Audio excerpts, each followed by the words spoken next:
Hello friends, I am Rafi Ahmed and you are watching my YouTube channel thus. Today once again I am going to solve 10 another questions which has been taken from the mathematics paper of WBCS examination which was held in 2021. I hope you will learn something from this video. So without wasting the time, let us start the video.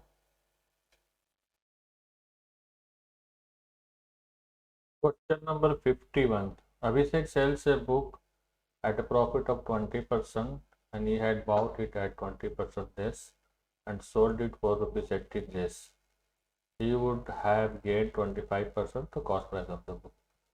Question थोड़ा सा easy है। 20% में उसको बेचना था, लेकिन उसने क्या किया कि वो 20% कम में लाया और 25% प्रॉफिट करके बेचा, और किस तरह से बेचा कि गेटिंग 18% लेस। ठीक है, चलो देखते हैं। मतलब अगर वो 100 रुपये में बुक को ख़रीदता और 20% अगर वो प्रॉफिट मारता तो उसका मतलब सेलिंग प्राइस का कितना हो जाता है 120, मतलब कॉस्ट प्राइस है, ये हमारा हो गया सेलिंग प्राइस। लेकिन क्वेश्चन यहाँ पर है कि 20% लेस में खरीदा, मतलब 100 में वो नहीं खरीद रहा, वो खरीद रहा 80 में। उसका CP है 80 और प्रॉफिट कितना मार रहा है 25%। ठीक है ना, तो इसको हम लोग निकालते हैं। इसका SP कितना हो जाएगा, मतलब 100 पे SP है हमारा 125 का, तो 100 और 80 पे निकाल लेते हैं। ये कट जाएगा और ये कट जाएगा 2 टाइम्स 25, ये हो जाएगा 4। मतलब वो 100 में परचेस कर रहा है। अच्छा, 100 में परचेस करने के बाद 18 रुपये लेस। तो पहले इसका मैं SP का डिफरेंस देख लेता हूँ। डिफरेंस इन SP देखिए 120 है, और जब वो 100 में बेचता है तो ये डिफरेंस हो जाता है 120 माइनस 100 इज इक्वल टू 20। जब 20 रुपीज़ का डिफरेंस होता है तो CP होता है 100, है ना। 20 में CP है 100, तो हमको 80 में निकालना है।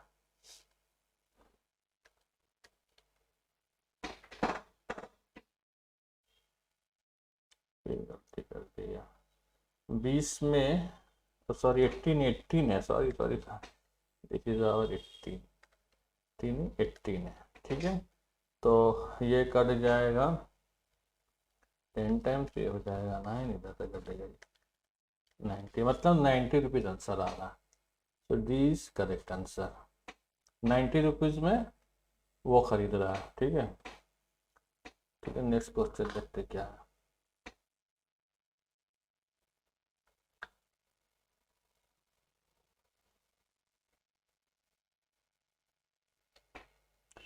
Rohit sold 2 books at rupees 60 each.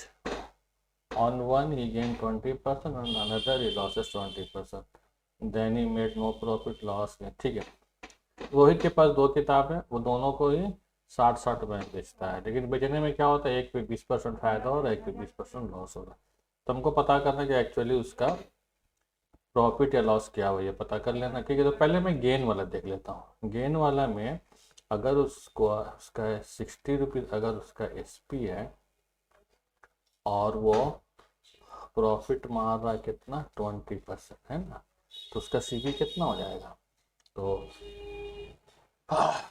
Profit मार रहा 120%, तो ये हो जाएगा 100 डिवाइडेड बाई 120 इंटू 60। ये और ये कट गया, 6 से हो गया 2 टाइम्स, ये हो गया 50। इसका मतलब वो 50 रुपीज़ में एक बुक खरीदा। उसी तरीके से दूसरा वाला देख लेते हैं। 60 का SP है, लेकिन अभी यहाँ पर ये 20% लॉस मार रहा है ना, तो 20% अगर लॉस मारेगा तो 100 में वो 80 बेचेगा, है ना 60, तो ये और ये कट जाएगा, 2 3 6 4 8 25। दूसरा हो गया 75। अभी देखिए 2 बुक है, एक वो 50 में उसको खरीदा है और 75 में, तो टोटल बुक उसने खरीदा है 125 रुपये में। ठीक है ना, और 60-60 रुपये करके बेच रहा है, मतलब 120 रुपये में सेल कर रहा है, तो 5 रुपये का वो लॉस कर रहा है। उसको लॉस हो रहा है 5, लेकिन 5 रुपये का लॉस कितने में हो रहा है 125 में हो रहा है, तो 100 में निकाल लेंगे कितना हो जाएगा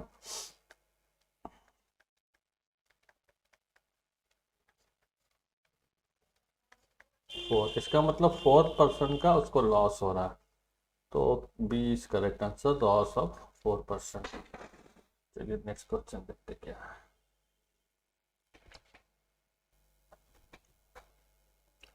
question number 53, alpha and beta be the roots of quadratic equation x square plus 2bx plus c is equal to 0 and alpha plus gamma and beta plus gamma be those of x square plus 2bx plus c is equal to 0, then which one is correct.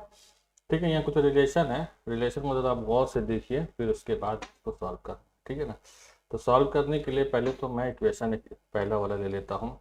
देखिए ये है a x square plus 2bx and plus c is equal to 0, इसका root है alpha and beta. ठीक है, तो हमको पता है अल्फा प्लस बीटा क्या हो जाएगा, ये हो जाता -2b/a हो जाएगा and alpha beta is equal to हो जाएगा c/a। अब देखिए यहाँ से मैं एक रिलेशन निकालने की कोशिश करता हूँ, मैं निकालता हूँ alpha minus beta whole square, ये हो जाएगा alpha plus beta whole square -4 alpha beta. अब यहाँ पर देखिए अल्फा प्लस बीटा है -2b/a, तो स्क्वायर चला दो -4, और अल्फा बीटा है c/a, है ना। तो इसको खोल देंगे तो ये हो जाएगा 4b²a² -4c/a। अब यहाँ हम कॉमन ले लेते हैं 4/a², क्योंकि हमको इस फॉर्म में लाना है। ठीक है ना, इस फॉर्म में लाने के लिए 4/a² जब कॉमन लेंगे तो b² -4ac, ठीक है, इस फॉर्म में आ गया। ठीक है, सेम थिंग हम लोग दूसरे क्वाड्रेटिक इक्वेशन के लिए करेंगे। ये क्या है, देखिए ये है a x² plus 2bx plus c is equal to 0, और इसका जो रूट है, एक है अल्फा प्लस गामा और दूसरा है बीटा प्लस गामा। ठीक है, अच्छा यहाँ पर हम डायरेक्ट कर देते कि अल्फा माइनस बीटा, जब मैं माइनस करूंगा तो अल्फा प्लस गामा, अब माइनस करूंगा तो हो जाएगा बीटा माइनस गामा, हो जाएगा ना। देखिए गामा गामा कैंसिल होकर के हमको बचेगा अल्फा माइनस बीटा। ठीक है, और इसका जो स्क्वायर है, ये जो स्क्वायर में इसमें स्क्वायर चढ़ा करके, और दोनों का देखिए कोएफिशिएंट ऑलमोस्ट सेम है, सिर्फ कैपिटल लेटर स्मॉल लेटर है, तो मैं डायरेक्ट कर सकता हूँ। ठीक है ना, तो यहाँ पर लिखूंगा 4a² b² और -4ac, यही होगा। ठीक है ना, अब देखिए क्या करना है मुझे देखिए अल्फा माइनस बीटा जो स्क्वायर है ये बराबर इसके है, तो यहाँ पर मैं लिख देता हूँ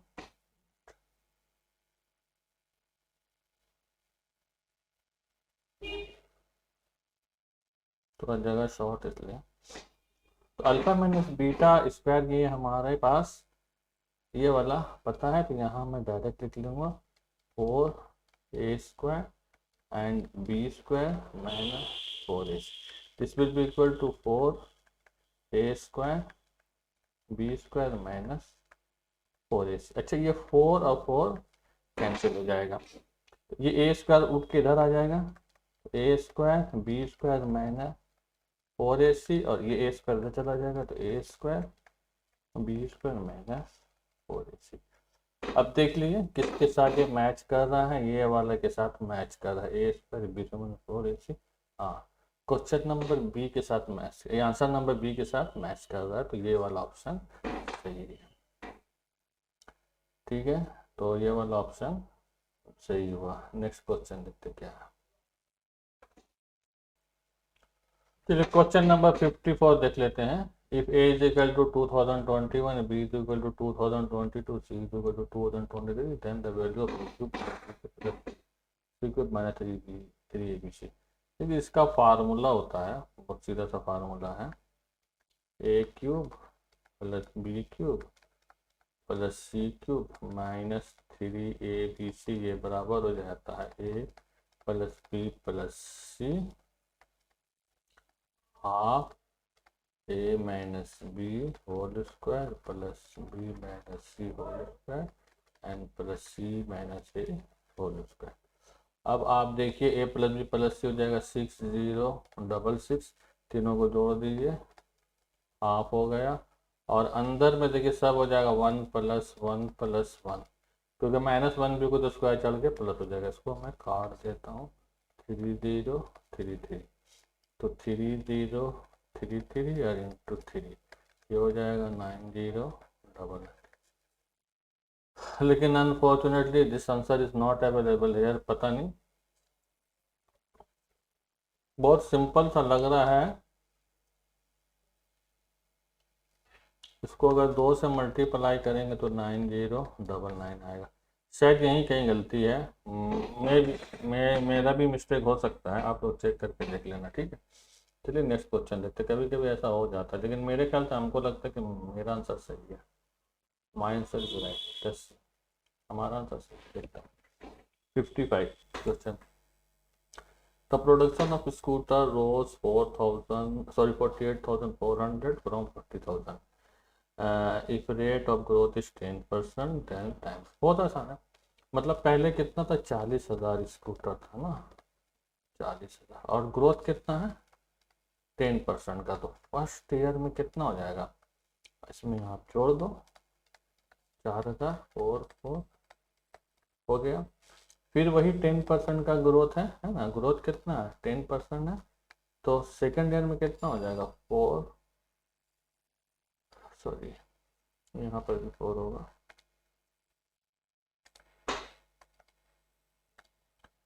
4400 जोड़ दिए तो 48400।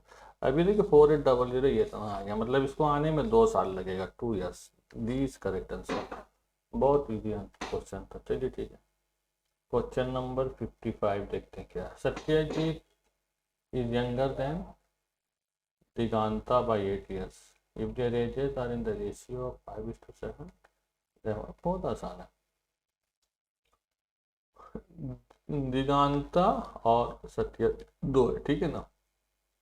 दिगांता का एज अगर मैं इसके हिसाब से देखूँ तो क्या हो जाएगा 7, मैं ए मान लेता हूँ रेशियो इसलिए, और इसका मान लेता हूँ 5 है, क्योंकि ये 5:7 है ना, 7:5 है। मैं दिगांता को पहले लिया कैपिटल इसलिए, तो 7:5 है, ठीक है ना। तो क्वेश्चन के हिसाब से ये 7a - 5a is equal to कितना है फर्क, 8 साल का, तो 8 years का, मतलब 2 इज इक्वल टू 8 और a इज इक्वल टू 4। तो सत्यजीत का एज कितना, 4 × 4 20 years इज करेक्ट आंसर। बहुत आसान क्वेश्चन था। चलिए 57 देखते हैं। देखिए इस तरह का क्वेश्चन आता नहीं है, बहुत इसमें कैलकुलेशन है, तो I will advise you that you should skip this type of question, and when you are having extra time after solving करने के बाद सब कुछ, तो आपके पास और टाइम रहता है तो फिर आप इसको करिए। अब मैं कर देता हूँ but it will take time, okay. देखिए यहाँ पर जो है a + b + c = 0, तो इसका मतलब a = क्या हो जाएगा -b - c। अब देखिए खेला यहाँ से 1 divided by x to the power b plus x to the power -c and +1, ठीक है ना। उसके बाद देखेंगे +1 x to the power c and plus x to the power -a है, या -a - b, तो क्या हो जाएगा x = a + b एंड +1। अब देखिए यहाँ पर आ जाइए 1 x to the power a है, तो मतलब x to the power -b - c कर दिया, plus x to the power -b +1। अब देखिए ऐसे वाले क्वेश्चन ज़्यादातर 1 ही आता है, देखते क्या आएगा। इसको मैं ऐसे ही छोड़ देता हूँ, x to the power b और +1/x to the power c and +1, ठीक है। यहाँ पर 1 x to the power c x to the power a + b and +1। अब देखिए यहाँ x to the power x - b, x plus नीचे करेंगे तो x b + c हो जाएगा। मैं इसको लिख देता हूँ xb xc, ऐसे लिख दिया, ठीक है ना, +1/x to the power b +1। चलिए ठीक है, अब यहाँ सॉरी एलसीएम लेंगे पावर c, तो x to the power c को ऊपर लिखेंगे, यहाँ पर हो जाएगा x to the b + c हो जाएगा, +1 + x to the power c plus. अब देखिए यहाँ पर सेम है, छोड़ दीजिए, तो x to the power c x to the power a plus b plus 1। यह एलसीएम हो जाएगा, कितना हो जाएगा, x to the power b plus c ये है, और यहाँ पर हो जाएगा 1, यहाँ हो जाएगा x to the power c, और यहाँ हो जाएगा x to the power b plus c. अब देखिए तीनों का जो डिनोमिनेटर ऑलमोस्ट सेम है, मिस अरेंज है, you just arrange this one then you will find all are same. तो मैं इसको लिख देता हूँ x to the power b plus c, x to the power c plus 1, और ऊपर में देखिए x to the power b plus c हो जाएगा plus x to the power c plus 1। अब डिनोमिनेटर सेम हो गया, कट गया, 1 आ गया, तो 1 इज करेक्ट आंसर। लेकिन मैंने बहुत फास्ट किया, फिर भी मुझे कुछ वक्त लगा है, और आपके लिए तो ज़्यादा वक्त लग सकता है, तो it is my advice you should skip this type of question. और अगर आपको पता है 1 आंसर ही होता है, अगर लास्ट में टाइम भी नहीं तो 1 में मार के निकल जाओ, तुक्का आप मार सकते हो। मैं तुक्का के ऊपर एक क्लास लूँगा, ठीक है। Next 58, present age of Ram and Lakshman are in the ratio 5:4 respectively, ठीक है। 3 years hence the ratio of their ages will become 11:9 respectively, what is Lakshman, ठीक है। अब ये हो गया देखिए राम, और ये हो गया लक्ष्मण। अब इनका रेशियो है 5, तो मैं इसको मान लेता हूँ 5 है, और मैं इसको मान लेता हूँ 4 है, ठीक है। 3 year hence, 3 साल के बाद, मतलब 5a प्लस 3 हो गया, और ये हो गया 4a प्लस 3। इनका रेशियो कितना आया, 11/9, 11:9, ठीक है ना। सॉल्व कर लीजिए, तो ये हो जाएगा 45a 27 44a प्लस 33। अब 45 यहाँ पर हो गया, a 27 ये हो गया 6 है ना, तो a का वैल्यू हो गया 6। किसका निकालना है, लक्ष्मण का, तो लक्ष्मण इज 4 है, 4 × 6 24, 24 is correct, this is the answer. देखते हैं नेक्स्ट क्वेश्चन क्या। 59, 8 men और 12 men can do a piece of work in 20 days। देखिए जब यहाँ पर और आए ना, और इसका मतलब समझ जाइए कि यहाँ पर कंपेयर कर सकते हैं। इसका मतलब क्या होगा कि 8 आदमी कितना काम करेगा, तो नहीं 12 औरत काम करेगी, क्योंकि जॉब 1 है और टाइम भी 20 डेज लग रहा है। इसका मतलब 8 men is equal to 12 women, ठीक है ना। अच्छा, the number of days needed to complete the job if 10 men and 15 women are employed. अब वहाँ पर उसी काम को किया जाएगा, लेकिन 10 आदमी और 15 औरत लगाया जा रहा है, do the same piece of work, तो हमको उसका निकालना टाइम कितना। देखिए यहाँ पर आपको क्या करना है, 8 men बराबर 12 men है, तो आप 1 man निकाल लो, तो 1 man हो जाएगा 12/8 वुमेन। लेकिन यहाँ पर 10 men को हम लोग कन्वर्ट करेंगे वुमेन में, ठीक है ना। तो इस यहाँ पर क्या करेंगे, 10 men हो जाएगा ना, 12/8 × 10।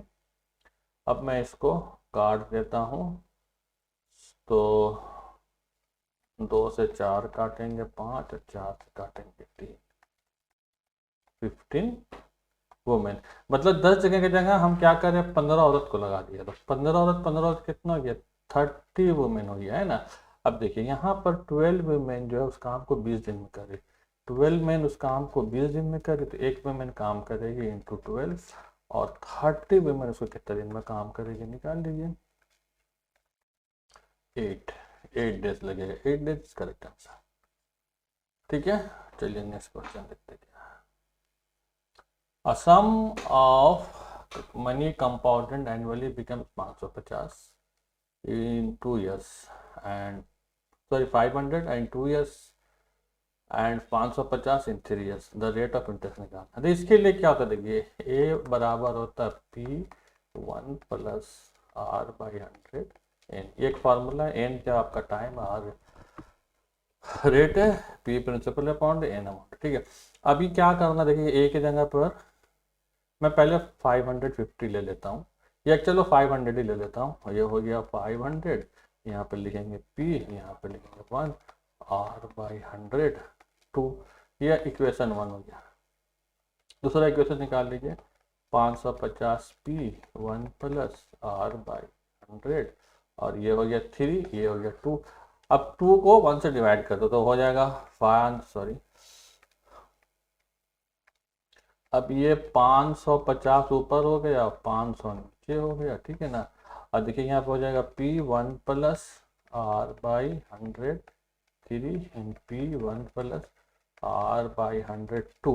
अब ये p कैंसिल हो गया 3 और ये पूरा कैंसिल हो गया, तो ऊपर बचा सिर्फ इतना, ये और ये कैंसिल हो गया, इधर हो गया 11, इधर हो गया 10, है ना।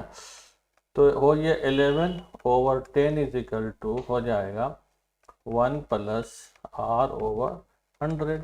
अब यहाँ पर हो गया 100, ये हो जाएगा 100 प्लस r, ये 0 एक 0 कट गया, तो ये हो गया 110 is equal to 100 plus r। तो r इज इक्वल टू कितना हो जाएगा, 100 हो जाएगा तो बचेगा 10। This is the percentage. तो r इज 10, मतलब रेट उसका रेट ऑफ इंटरेस्ट कितना आ जाएगा 10%। तो आई होप ये भी मैंने कंप्लीट कर दिया है। और फिर मिलते हैं नेक्स्ट क्लास में, ठीक है।